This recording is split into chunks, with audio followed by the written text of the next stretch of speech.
icyo ndangirijeho sinzi ko nzongera kuvugana namwe. Ibihe byiza cyane kuri mwe mwese mwakoze subscribe hano kuri Real Vibe. Nk'ibisanzwe nge nitwa Eric Wacu. Tugiye kugaruka ku bantu bagiye badusigira inkuru bakadusigira mu kababaro umwaka ushize cyangwa umwaka wa 2024. Oya uzagaruka kandi nintagarukayo muzamerekeze mwese. Ni abahe bantu turi bugarukeho?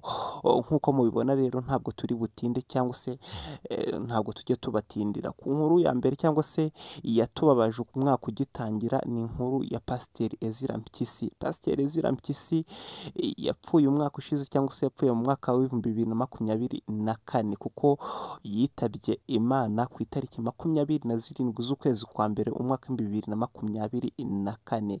Uyu Pasiteri Ezra Mpyisi rero yavutse ku itariki itazwi kubera ko nawe ubwe mu mateka yagiye atanga cyangwa se mu biganiro yagiye atanga ntabwo yigeze asobanura cyangwa se ngo avuge itariki nyayo yavukiyeho, kubera ko mu gihe yavutsemo cyangwa se mu myaka yagiye avukamo byari bigoye kugira ngo babashe kuba babara igihe, byari bigoye. Yavutse ku ngoma y'umwami Yuhi wa gatanu Musinga, avuka mu mwaka w'1922. Amateka avuga ko uyu mugabo cyangwa se uyu mukambwe yize amashuri 8. Icyo gihe amashuri 8 ni ukuvuga ngo mu Rwanda iyo wizaga amashuri 8 wabaga warize nyine nk'uko muri iki gihe wenda waba ufite PhD. Uyu musaza rero nyakwigendera Pasiteri wacu yize amashuri 8 ku ngoma y'umwami Rudahigwa, ariko uyu musaza kubera ko bivugwa ko ari intiti ntabwo yakomeje ngo yige amashuri 8 gusa, ahubwo yaje kujya kwiga muri Zimbabwe ubwo yigaga muri kaminuza yitwa Solus, aho yahavanye impamyabumenyi muri teolojiya cyangwa se degree in theology. Mu mwaka wa 1944 rero ku bijyanye n'umuryango w'uyu musaza cyangwa se wa nyakwigendera Pasiteri Ezra Mpyisi, mu mwaka wa 1944 yasohotse cyangwa se yavuye mu cyiciro cy'ubusiribateri cy'ingaragu. Yavuye mu cyiciro cy'ingaragu ubwo yari amaze kuba umusore nyine. Mu mwaka wa 1944 yahise ashaka umugore, babyarana abana 8, abasore 7 cyangwa se abahungu 7 ndetse n'umukobwa umwe. Pasiteri Ezra Mpyisi yapfuye afite abuzukuru 29, abuzukuru 29, abuzukuruza 8. Pasiteri Ezra Mpyisi rero mu mirimo yagiye akora nk'uko mwabyumvishe ko ku izina rye hiyongeraho titire ya pasiteri. Mu mirimo yagiye akora imyinshi, yagiye akora imirimo ijyanye n'itorero cyangwa se ibijyanye no kuba umupasiteri mu idini ry'Abadivantisite.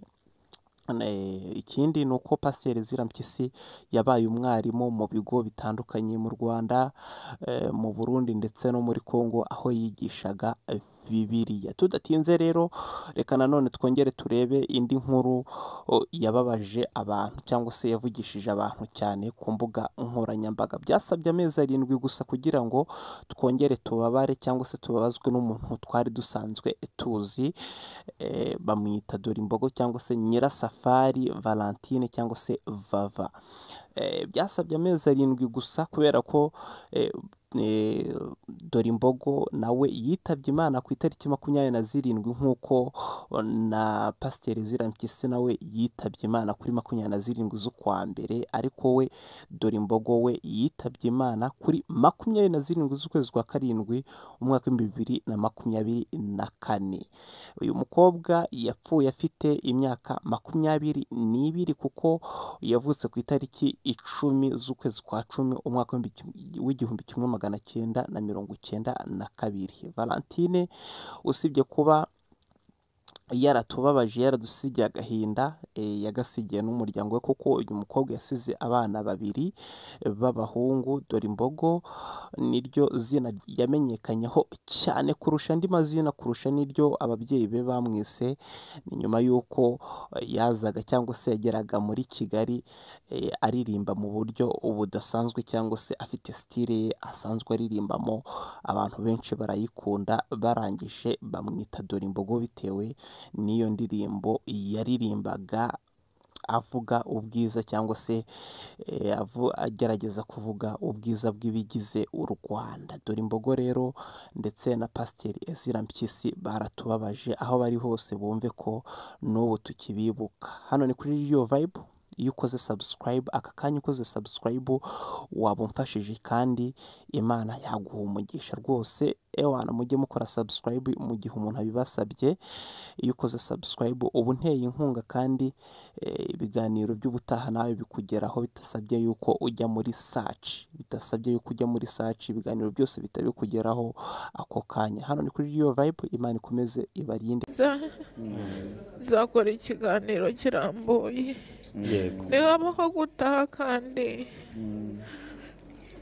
nabwo nta kibazo mfite.